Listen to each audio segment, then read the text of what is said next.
The fastest girl in New York, or the beauty in man's clothes. She rides a fast horse, captivates gay damsels, fascinates fast men, plays billiards like a grandmaster, fiddles with the grace of Paganini, dances a la Taglioni, sings like an angel, visits all kinds of sporting places, and charms all sorts of people. The most brilliant and fascinating book ever published. By Colonel Cabot. New York. Normal L. Monroe and Company, Publishers, 163 William Street. The Fastest Girl in New York. Chapter 1. Cleopatra. Billiards, eh? Yes, my dear uncle, you must go up and play with me. I have not played a game in a week, and tonight is a nasty, villainous night, and there will be nobody here, of course. And so I must dragoon you. My hand is out, and will forget its cunning if I do not have a little practice. And your friend, what is his name, you know? That amateur player who so excels at the game. Billy something, I do not remember. McArdle. Yes, that's it. Billy McArdle. You said you invited him, and that he had promised to come here some evening. And if I do not get a little practice, I fear he would too easily get away with me. Get away with you? Oh, dear Cleo, I wish you would give up slang. It's bad enough in a man, but for a woman... Oh, pshaw, pshaw. My dear uncle, you are too prudish. There is nothing in it. Yes, there is, though. A great deal of the slang of the period is most expressive. More expressive, if less elegant, than the refined phrases of the beau monde, if that's what you call them. The upper crust, the topsawyers. There it goes again. The upper crust, the topsawyers. Bless me, dear uncle, is that slang? Well, it's no use talking. I like slang. Like it when I choose to use it, you know. The best of them use it. The most refined I have heard get off slang phrases. Only they are more careful than I am in company. Why, only a few days ago I heard Miss Poindexter, that pink of perfection and paragon of prudes, say, I wouldn't have it. Wouldn't have what? Oh, she referred to something her devoted lover, Gil Fitzroy, told her. She meant she hadn't taken it in, didn't believe it, you know. And Kate Harding, who thinks herself the very acme of refinement, what do you suppose I heard her say the other day? Referring to the marriage of Ned Sampson, he's put his foot in it. Now, that's not very elegant, my dear uncle, but it is most expressive. And I can't see what there is vulgar about it. Charlie has put his foot in it, in my opinion, though none of it is my funeral. He has made a mistake. His goose is cooked. His goose is cooked? Oh, dear, Cleo, you will be the death of me. Why can't you? My dear uncle, I wouldn't be thy murderer for the world. I will be ever so proper now, if you will only go upstairs and give me a turn at billiards. I feel just like knocking the balls about tonight. Come! Aunt's asleep, the nurse is there, and you won't be needed. Anything you say, Cleo. Anything in the world I would do to please you, my splendid niece. But I do wish you would try to be a little bit more circumspect in your actions and conversation before folks. You are too splendid a woman, Cleo, to give yourself away. Tut tut. What do you have to say to that, Uncle Will? That's first-class slang. It is slang, I know it, but I will do what you wouldn't. Beg your pardon 10,000 times for using it.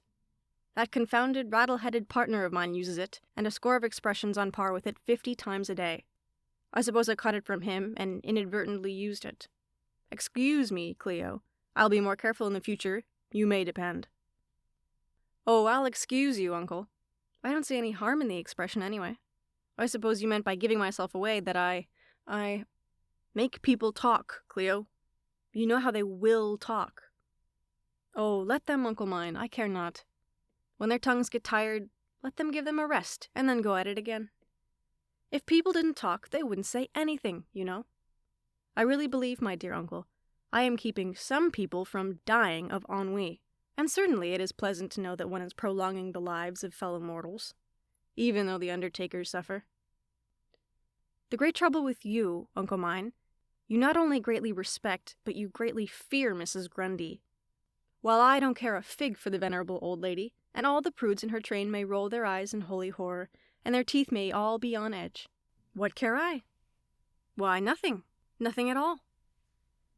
For all old Mother Grundy, my dear uncle, and all the young Grundys, I shall do as I please, as I have for years. Let them gossip and talk, shrug their shoulders, roll their eyes, and purse their lips. It is nothing to me. Nothing. My contempt for the old woman and the entire brood of Grundys is sovereign, supreme. If they derive any pleasure from discussing me and my affairs, and I suppose the dear creatures do, I, the one discussed and most nearly concerned, am willing they should enjoy themselves. Remember, this life is short, and enjoyment here, that is certain, is worth much more to them than enjoyment in the future, on the principle that a bird in the hand is worth two in the bush. They may have to employ themselves in a different way in the next life. If I have afforded them food for occasional gossip, I promise them they shall have a good square meal. Yet, my dear uncle, I don't wish to have them go hungry if I can furnish provender, and I think I can cater to their peculiar appetite, if anyone can. I think you can, Cleo. Yes, if I have frightened old Mother Grundy and her numerous female progeny from their propriety, I will yet shock them. If I have scandalized the old woman and her daughters, I will yet horrify them. If I have set their tongues a-wagging at intervals because of my doings, because I drive my span alone when I see fit, because I mount and ride alone, smoke cigarettes, they ought to take my dead mother to task for this, drink champagne, play billiards with this or that gentleman for gloves or handkerchiefs, shoot the rifle and pistol, put on the gloves for a bout with Tom, Dick, or Harry, because of numerous other things I have done and shall do, not recognized as en règle for a woman in the book of etiquette, I promise them they shall have little rest for those active members, their tongues, hereafter. Very little rest, uncle mine. Not a fig for the whole brood, from the old cackling hen to her youngest chicken, cares Cleo Clayton. The speaker rose as she stood, and shook herself before a mirror reaching from floor to ceiling, adjusting the splendid attire that adorned her person, in the manner peculiar to the sex, raising the front of her dress sufficiently to disclose the tiny, handsome feet encased in elegant boots, and just enough to reveal the swelling outlines of the limbs above the ankles, the sight of which would have ravished the soul of an anchorite. A magnificent woman, magnificent in her peerless beauty, magnificent in her faultless form, magnificent in her queenly bearing, Cleopatra Clayton the Magnificent. Dark as Italia's darkest daughters was she, as dark and Juno-like as she from whom her queenly name, Egypt's splendid queen. Black as the blackest canopy that ever a midnight storm spread athwart the heavens was the wealth of raven hair that crowned her queenly head, and soft and silky as the finest floss. Black as the sloe, her large, full eyes, and lustrous with a light as sparkling and bright as that which gleams and flashes in a gem of purest ray serene. Finely molded her nose, delicately chiseled her lips, and as red as the deepest hue the coral wears. Small and beautiful her mouth, its portals, those ruby-hued lips, parting to reveal 2 rows of glistening pearls within, all the whiter for the red lips, and those all the redder for the white teeth. Oval her face, her dark beauty warm and bright in tone from the rich blood that coursed beneath the skin which, however, mantled her cheeks with no decided redness. Well-rounded her form, molded to perfection with a bust, splendidly developed, that was superb beauty itself, and the swelling contours of its front, as it gently rose and fell, would have chained enraptured gaze, the cold, passionless eyes of the most obdurate recluse, while the sculptor would have mourned that there were no such molds for him, and the Sybarite lost his senses in admiration. Small her hands, and beautifully formed, tapering her jeweled fingers, and long, oval and rosy her well-kept nails. Warm and bright as the ruddiest glow of a summer sunset was her smile, and soft, clear, and melodious her laughter, as the notes swelling forth from a silver flute. Not a fraction of an inch too short was she, but perfection in the matter of stature as she was in contour. A paragon of beauty, peerless in her magnificence, was the brilliant brunette Cleopatra Clayton, and all the men went mad for her, and all the women were consumed by envy. Proud and lofty, haughty and imperious as a czarina was she at times, then a gay, vivacious, rattling, rollicking creature, spurning conventionalism and treading etiquette under her feet. Knowing her beauty, she knew her great power and consequence, and this she wielded at times in a merciless way. At least, so thought some of the opposite sex who had felt it. Passionate she was, for hot blood ran in her veins, but such her strength that she could easily control her feelings and temper as her favorite steed, when mounted on its back, with rein and whip in hand. When roused by anything that excited her anger, and she saw fit to give play to her feelings, she could be fitly likened during the momentary spell to a raging lioness. Her rage, when she allowed its way, burst forth like an angry flash of frowning cloud, and passed as quickly as a summer thundersquall, leaving no trace of passion on her face of wondrous beauty. Independent and high-spirited, wayward and impulsive, impetuous, and, if you will, reckless at times, in some of her actions, she did, as you will surmise, reader, cause great uneasiness to Mrs. Grundy and her daughters. Not only did she not care for the old lady and her progeny, but she positively enjoyed throwing them into a state of perturbation. But, though often overstepping the balance of decorum and propriety, careless of and indifferent to wagging tongues, she never overstepped those bounds which would have lost to her the bright sheen of virtue's escutcheon, unsullied in her case, and high above the reach of foul whispers' fetid breath, which could not tarnish. She called herself an innovator. She was, all of that, dear reader, a startling innovator. A lion's heart beat in that woman's breast. A courage lived there that would have led a regiment through flame and smoke and saber-stroke, mid leaden rain and iron hail, over the bloody field of carnage to the very gates of fiercest battle's flaring hell, into the jaws of death. Yes, Cleopatra Clayton, the magnificent beauty, could have led a forlorn hope. If a lioness in her rage, she was a lamb in her mild mood. If her heart was lion-like, so it was tender as a child's. If it would dare what mortal ever dared, it would also melt like wax at a tale of woe. If it delighted to harry Mrs. Grundy, it opened to the needy and the suffering, and did not wait to be appealed to, but sought these out. If it had its way and sway in all things, the way and sway were not always for self. If her beauty and the power she wielded caused bleeding hearts among admirers of the opposite sex, and gangrened the breasts of her own sex with envy, so did her beauty and her powers to do, her purse, make smooth the bed of torture of many a fellow mortal. If she cast on her left hand and passed unnoticed the elite, very proper people, she gathered on her right the poor and lowly, and if the one condemned her, the other blessed her. From the one she turned her face, to the other she turned her heart. Such was the magnificent beauty Cleopatra Clayton. A young woman of 23 summers she was, with a will of her own and with wealth of her own, and having the will with the wealth, she had her way in all things, acknowledging no allegiance, brookering no restraint, suffering no interference, let that way be what it would. She was the sole offspring resulting from the union of a New York merchant prince and a Cuban lady of the Entente, and of great wealth in her own right. All of the beauty, grace, and charms of her mother descended to her, and not a little of the ability and force of character of her father. From the one came her quick temper, her imperious mien, her vivaciousness, and her kindness of heart. For the other, her courage, her indomitable spirit, her inflexible will, and her moral strength. Where her peculiar fancies, ways, and tastes came from, it would be hard to tell, as her father and mother were eminently very proper people. Probably these were born to herself, her parents not being responsible. There was no disputing her peculiarities, they were most decided, wherever from or however they came to her. An heiress she was in her own right, a millionairess, that sum coming to her from her mother, who died some 5 years before our story opens, and yet no fortune hunter had ever aspired to the assailing of the citadel of beauty and power. The first was too dazzling, hope was blinded, and could not find a foothold, while before her sharp shooting glances or under fire from her battery of raillery, they who sought fortune at the gates of her citadel would have gone to earth, or slunk away repulsed and demoralized. Her father, very wealthy, resided in Europe after the death of her mother, but before he went, very kindly selected a husband for his daughter. Selected a husband for Cleopatra Clayton. Well, we can only say he did not know his daughter. The husband select was a wealthy widower of 50, without children. A fine man, as the world said, Clayton Pear's most intimate friend, and would have made a good husband, no doubt. But, as Cleopatra said, "Not for Joe.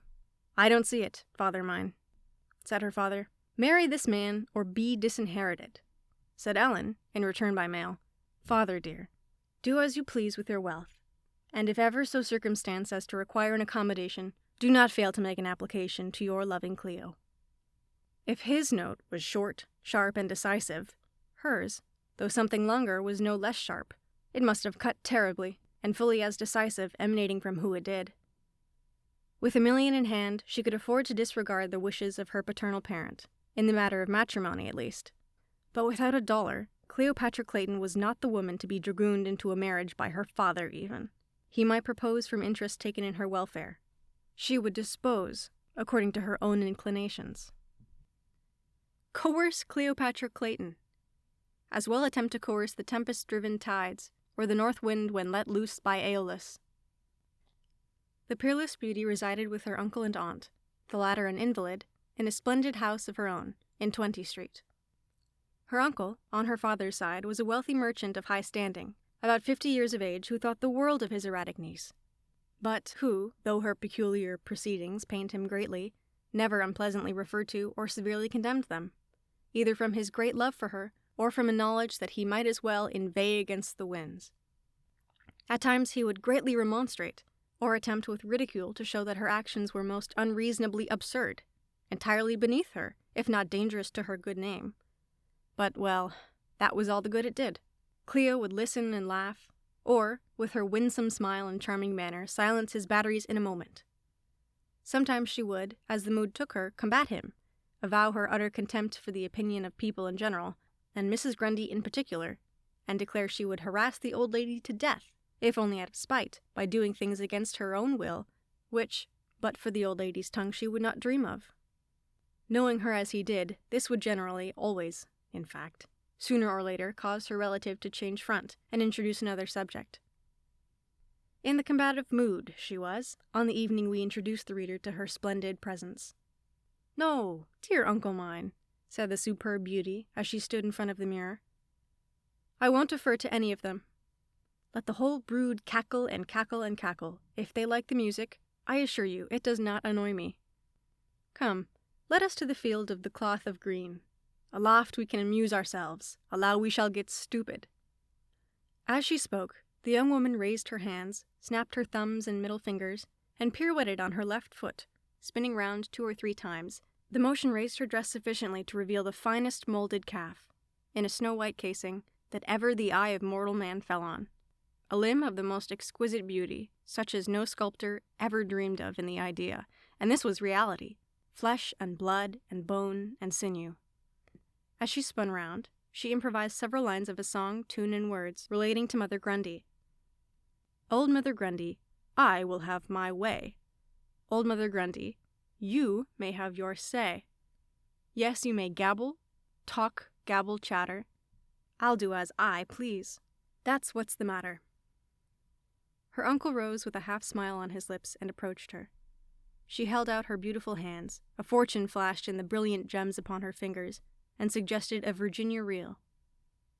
"Nonsense, Cleo," said he, with a hearty laugh, as he took the jeweled fingers of his loved, if erratic, niece. "I know, my beautiful girl," he said, as he gazed into the wondrous depths of her liquid eyes of blackest hue, now flashing with a laughing light. "I am well aware that Mrs. Grundy stands very low in your estimation. And all the young Grundys, uncle mine," said the young woman, laughing and swinging the hands of her relative to the right and left as she broke in. "I know, but my beautiful Cleo, what is the use of provoking people?" "Mrs. Grundy! Mrs. Grundy!" exclaimed she, breaking in again. "Call her by her name. Don't say people, uncle." "Well, Mrs. Grundy, then. Now, my darling Cleo, I have every confidence in you, in your noble woman's heart, in your purity, in your strength of character, in your ability to keep on the side of virtue, for you are strong." "Don't call me a strong-minded female, uncle, for heaven's sake!" again broke in the niece, in a tone of affected horror. "Not in the sense you imply, Cleo, but you have a strong mind.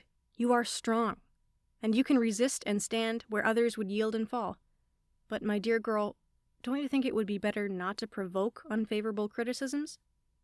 You may defy, well, Mrs. Grundy, but why irritate her purposefully to harsh speech, dark hints, and malevolent innuendos? Oh, it's such fun, uncle mine, such fun. I declare I enjoy it. Enjoy myself in knowing that the old lady enjoys herself. Mother Grundy could hardly do without me, Uncle Will, and, upon my soul, I could not do without her. She has not had enough yet to satisfy her, and I mean to give her a feast. A feast! I will so startle her yet, so harrow up her soul as to cause her eyes to start like spears from their sockets from holy horror. I will put new life into her sluggish tongue. I declare that organ of hers is altogether too lax, and set her jaws moving as they never moved before. Oh, she shall have a merry time of it in the days and weeks to come, and I will hold her under no obligations for the amusement I afford her. Now ain't that clever, Uncle? Gracious goodness, what do you propose to do next, Cleo? You certainly can't intend to go beyond— Oh yes, my dear uncle, broke in the beauteous niece. The line beyond which I would not go is yet afar, where I haven't done nothing as yet, positively nothing. I have really treated old Mother Grundy shabbily, I have indeed, but let the old woman and her countless female progeny keep their eyes open, and then they will see what they will see. I really hope they will be vigilant and not get sleepy. Let them be vigilant and they will be happy, my dear uncle. For mercy's sake, Cleo, what do you intend to startle folks with next? I'll tell you, Uncle Will. Don't you never say a word about it to anybody, will you? The queenly beauty smiled archly, and winked most comically with her right eye as she spoke. You absurd creature! You to ask me not to say anything about that which you are seemingly desirous everybody should know. You may depend, however, that I shall say nothing about it, before or after your mad caprice, and to assure you that I won't before, don't inform me respecting your intentions, your mad pranks. Oh, but I will, though, uncle dear. It is too good to keep. As she spoke, the beauteous niece removed her right hand from her uncle's, and laid the tips of her tapping fingers, which sparkled with gems worth a king's ransom almost, on his shoulder. Leaning forward, she whispered in his ear, as if fearful lest the walls should hear. I am going to be a man, Uncle Will. Going to be a man! Withdrawing her superb head, with its wealth of raven hair, she threw it far back, and with lips pursed to a small circle, eyes staring wide as if she was horrified at her own words, and with countenance most serious, she stood. Be a man? Be a man? Exclaimed her uncle, astonished and puzzled. What do you mean? What do you mean, you madcap, you? The head of the beautiful woman came forward. Her eyes resumed their natural expression, her countenance lost its seriousness, her lips relaxed their concentration, and a ringing, silvery laugh escaped them, filling the large and splendid apartment with melodious sound. Yes, my uncle, dear, she said gaily, her dark and lustrous eyes sparkling at the thought, and in anticipation of the fun ahead. I am going to be a man, going to be a man. This she sung, and interrogatively exclaimed, Won't it be jolly, though? Won't it be jolly to be a man? Why, it will be red hot, Uncle Will, and old Mother Grundy must look out not to burn her tongue. Won't the old woman enjoy this red-hot dish, when she gets a little used to it, though? Oh, dear, I wish I could set the delectable dainty before her tomorrow, and hear her smack her lips as she rolls the rich morsel under her tongue. But, alas, I cannot. She must wait a few days, poor thing, until I can serve her.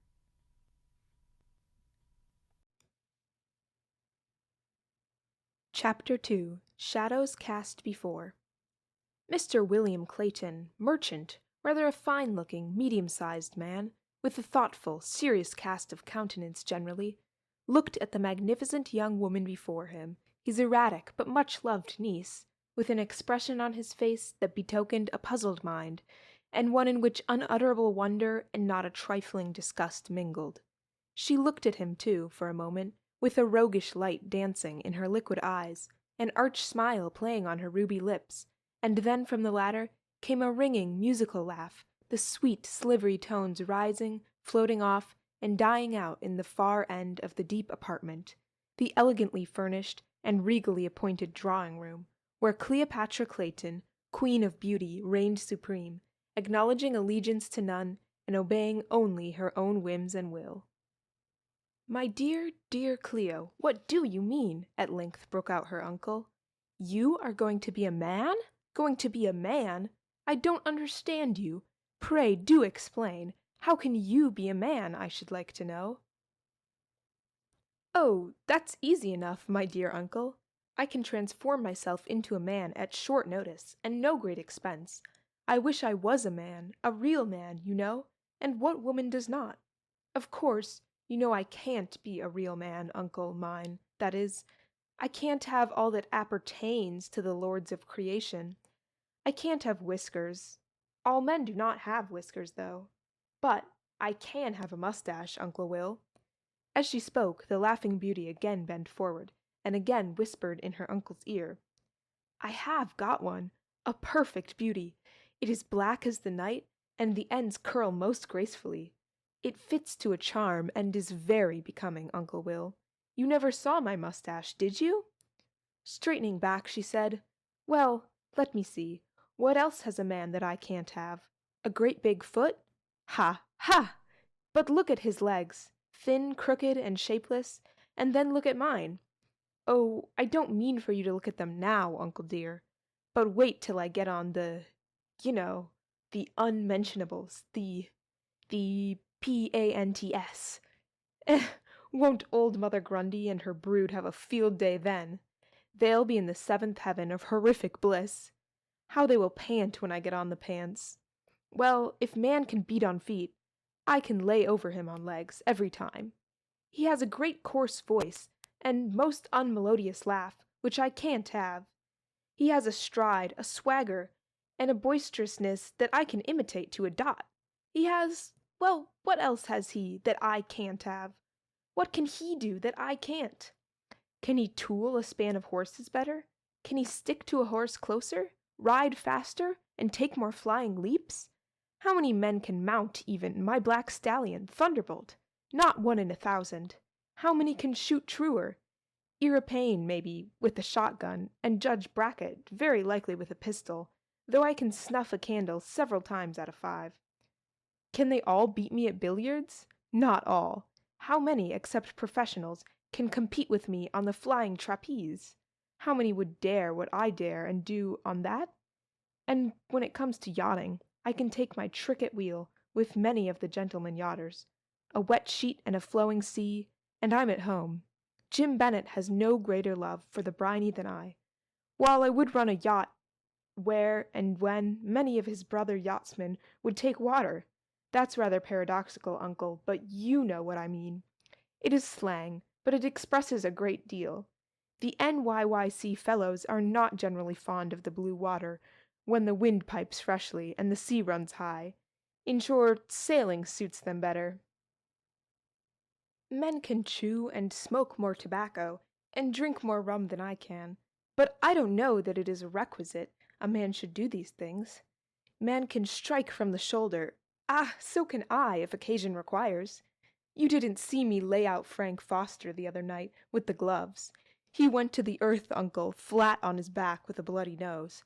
First blood for me. Ha ha ha! Just feel of that muscle, Uncle Will, more than you have. As the Laughing Beauty spoke, she raised her right arm, bent her elbow, and, feeling the hard and rounded lump of muscle with her left hand, turned it towards the other, saying, Feel of it, uncle. It is hard as brick, and tough as steel. Her uncle didn't feel of his niece's muscle, but, with a deprecatory remark, turned partially away. This, however, had no effect upon the strange, erratic being, who went on as before. Yes, uncle, I'm going to be a man. Oh, I wish I was a regular-built man. Wouldn't I make Rome howl for a season? Whew! But I would make things hum, and Jim Fisk would have to hide his diminished head. I would pale the ineffectual fires of the fastest bloods in town. They don't know how to live, any of them. But ah! What would Mrs. Grundy do if I was a man? What would she do without me, a woman? The old lady does not take that interest in the other sex that she does in ours. She can even find excuses for a rake, but only condemnation for a woman who oversteps the chalk-mark of prudery. Bless her dear soul, I wouldn't be a real man for the world on her account. She would die, positively, of inanition, if I, as a woman, did not afford her regular daily hash. But what a joke it will be, uncle mine, if some of her daughters fall in love with me in my masquerade. Oh, but I shall be a lady-killer. The mincing maids of the metropolis will be smashed with that handsome, dark, debonair, dashing and elegantly apparelled young man.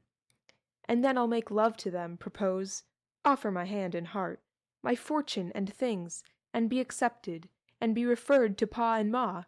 Oh, won't it be jolly? Jolly, jolly, jolly, when I am a gay young man. I wonder what name I'll take.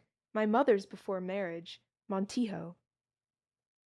Cleo, Cleo, my darling, splendid niece, is this only idle talk, or do you mean— Oh, I mean to be a man, uncle mine, that is, you know, as far as I can be. As far clothes will make me a man, said the beauty, breaking in upon her uncle, who had exclaimed in a perplexed and somewhat troubled tone, You really mean to masquerade in gentleman's clothing? Most certainly, my dear uncle. I have seen something of life for a young thing like me from the standpoint of my own sex, and I wish to see more from the standpoint of your sex. In short, I wish to see the sights as man sees them, and I intend to. That settles it, uncle dear. Yes, I suppose so, Cleo, said her uncle, with a sigh of regret, though having something of resignation in it. I suppose if you are determined upon this madness, it is settled beyond all I or anyone else can do to the contrary in the matter of dissuasion. But for heaven's sake, my dear, beautiful niece, do not go too far. If you cannot or will not be prudent— Be as prudent as I can, eh? Broke in the beauty, with a laugh. Oh yes, uncle dear, I'll be prudent. Prudent for a fast boy. They call me the fastest girl in New York now. I only want to see life, fun, from the masculine standpoint. As a man, I am not going to be reckless. The imprudence will fall upon me as a woman, and for that I care not, and go to the bad. I'm not going to squander my means at the gaming table. I'm not going to forge checks or raise stock certificates. I'm not going to steal all the funds of a bank. I'm not going to Garvey's vouchers. I'm not going to get up corners on the street or Cornell immense tracts of land. I'm not going to do murder most foul. I'm not going to ruin any confiding, trusting women, even if I do make love to them. On the contrary, I shall make them extremely happy. Those of the Grundy family, at all events. There are 100 things that imprudent men do, among which is going to Congress. But, uncle mine, I'm going to have some fun, you bet. I'm going to see the elephant from the key of his trunk to the end of his tail, and the beast can only be seen by a man, or one who purports to be a man. And now, my dear uncle, but let us sit down. As long I have let you into this thing, I might as well say it out. You can aid me in this somewhat, or need not if you do not wish to. For heaven's sake, my beautiful Cleo, don't ask me to aid you in this madness. Don't. I would do anything for you in reason, anything in the world, my beloved niece. Could not refuse you. But pray don't ask me to second you in this. All right, my dear uncle, I can work the thing myself. I know your tailors, Bell & Co. Do you know I've had on some of your clothes? Your coats are not bad fits, but your pants are a little too tight, Uncle Will. Your legs— Shh, shh. Cleo, how you talk. You had ought to be ashamed. Ashamed? Of what, pray? Your legs, my dear uncle? Not a bit of it, but mine are the biggest, and I couldn't wear your pants with comfort. But perhaps you don't like to hear me say legs. All I can say is, God made our legs as he made our heads, and legs, in our language, is the name for those very useful members. There is another term that might be employed, if we knew it always referred to the legs, and that is limbs, but the prude who uses it would apply it to the legs of a table or a piano. A leg is a limb, I know, but a limb is not necessarily a leg. There is no vulgarity in the word leg, my dear uncle, but there is in the substituted term of affection. When Miss Prude says, "My limb pains me," she is more nice than wise, for it suggests the idea that her extreme daintiness of speech is put on, and that she thinks leg when she says limb. I should certainly ask her if it was her walking limb, or her knife and fork limb. No, uncle, don't take exception to legs, except to black legs, but let legs slide. I know your hatter, bootmaker, shirtmaker, and, well, anything in the furnishing line I can readily get. I am going to send for these people, uncle, and be measured for the articles in their respective lines, coats, pants, shirts, and so forth. Mercy me, Cleo, Don't!" exclaimed her uncle, with a look of anguish on his face. "Most certainly, my dear uncle, the best plan decidedly. You see, they won't give me away, your phrase, for your custom and mine will make it for their interest to keep mum. And know, my dear uncle, that, for a time, Mrs. Grundy will have to remain in most unhappy ignorance. Ignorance can't be bliss with her. Of the new part I am about to take upon me, much as I regret to keep from her table the delectable food upon which she freely feeds, fattens, and thrives. If I should send to strangers, they would think it too good a thing to keep, and would give me away. Your people won't. As for me, I think I can act the part without giving myself away to any. I tell you, I am a first-rate looking young fellow, in masculine habiliments, and with my mustache on, you wouldn't know me, uncle. I shall pass for a wealthy young Cuban, and as I can talk Spanish, everything will be lovely, and the goose hang high. If they don't make you walk Spanish, I shall be more than thankful, Cleo." "Who, pray, uncle mine?" "Well, the officers, if you are not arrested."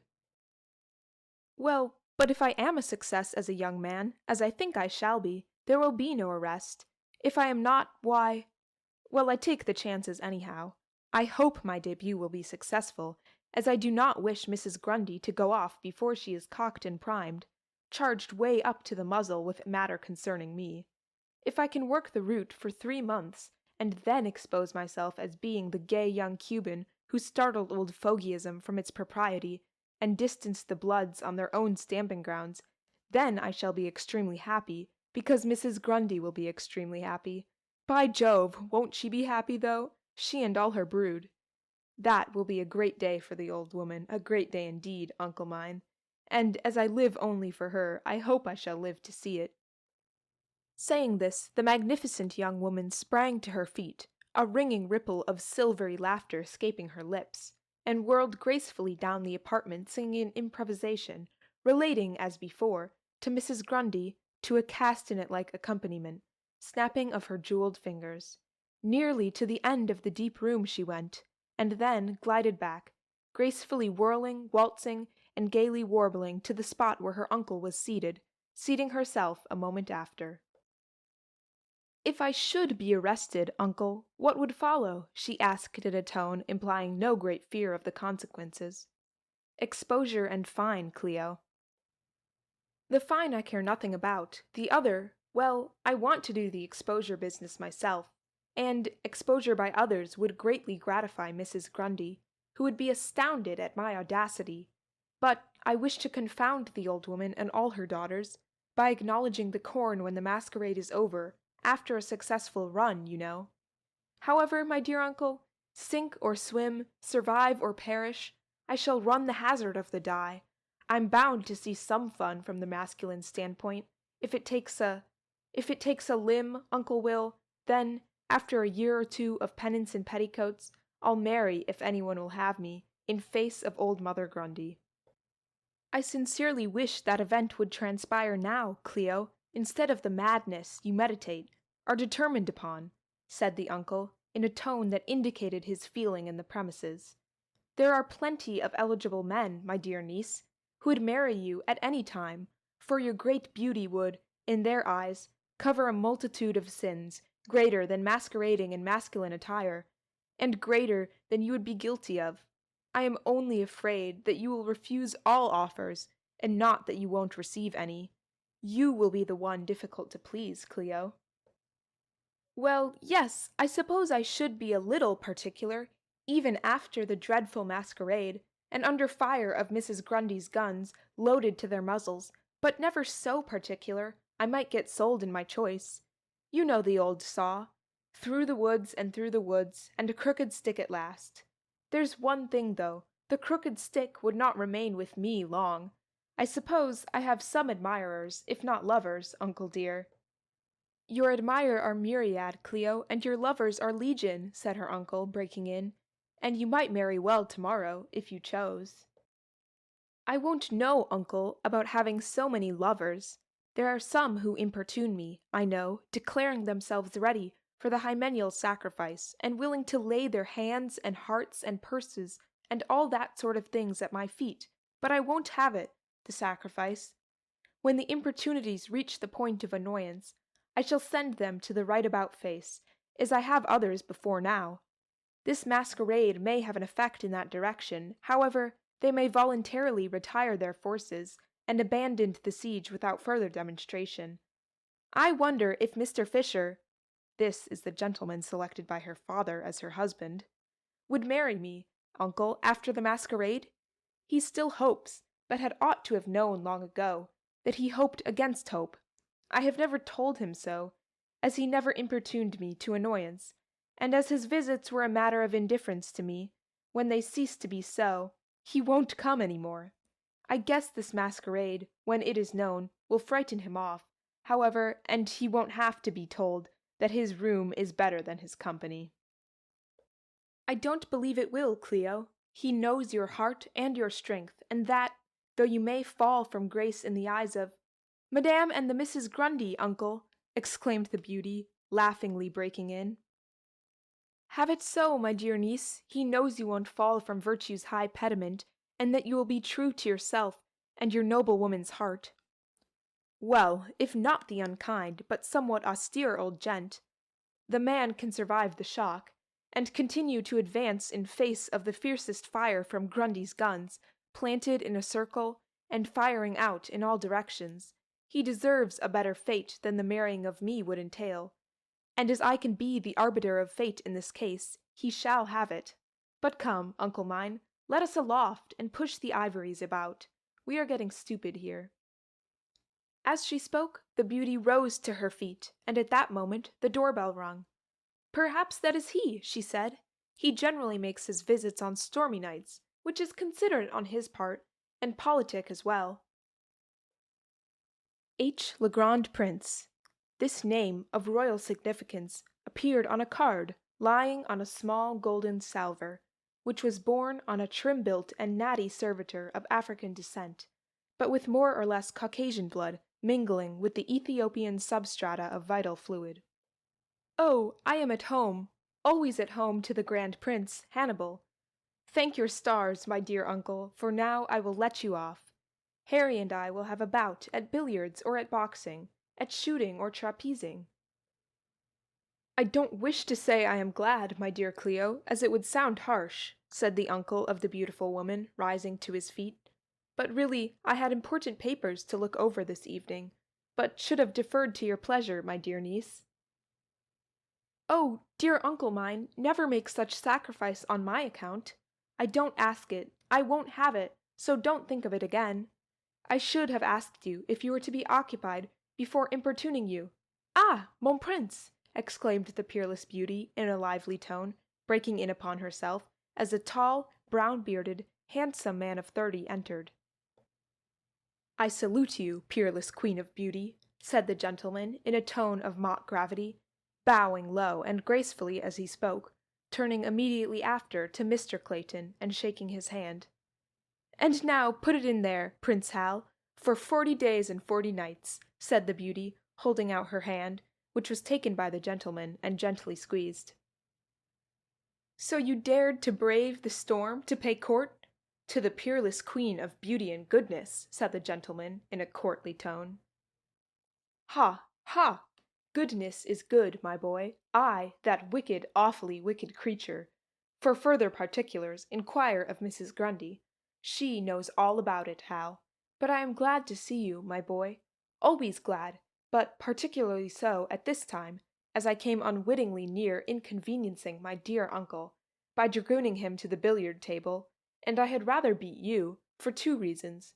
First, because he is indifferent to the game, and wouldn't beat me if he could. Second, you are not indifferent, and would beat me if you could, not having a particle of gallantry about you when it comes to billiards, with me at least." "I won't deny the soft impeachment, Queen Cleopatra. If I excelled you at the game, or equaled you, there is no knowing how much gallantry I might be guilty of. As it is, I unhesitatingly declare that you need accept none from me. I would beat you if I could, and not a twinge of remorse. A single compunction of conscience would trouble me afterwards." "I know you would, if you could, you remorseless man. But you can't. and that's what's the matter. However, Hal, you play a very fair game, a tolerable scrub player, you are, and by close application and constant practice, you will become a very respectable player, in time. Thanks, your Majesty, for thus kindly patronizing me. Praise from Sir Hubert is praise indeed. With this to encourage me to efforts great, I am confident I shall improve, and may yet become a foeman more worthy of your steel.